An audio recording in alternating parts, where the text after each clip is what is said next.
Футболен клуб Карнобат започна подготовка на 8 януари, която ще протече до 10 февруари. На 11 февруари откриваме сезона с матча с Созопол, отложения матч с Созопол. Подготовката мина нормално, изиграха се 4 контроли, отбора се представи на добро ниво. Физически мисля, че сме подготвени за новия сезон. Поради тежката финансова ситуация, в която се намира клуба, сме решили да направим ред такива инициативи за подпомагане на отбора с цел дофинансиране на дейността на клуба.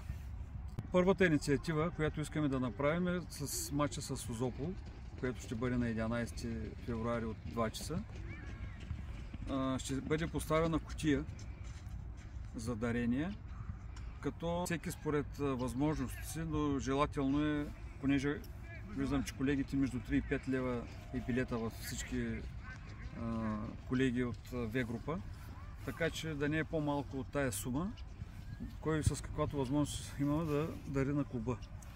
Като тези средства ще бъдат в края на матча приброени заедно с феновете, ако желаят.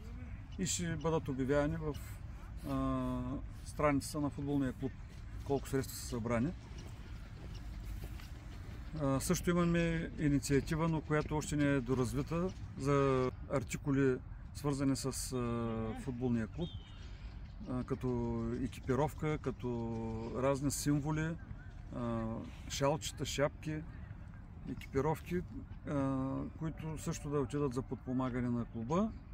И още една-две инициативи, които в последствие ще бъдат в сезона, в течение на сезона ще бъдат казани на феновете по какъв начин ще стане.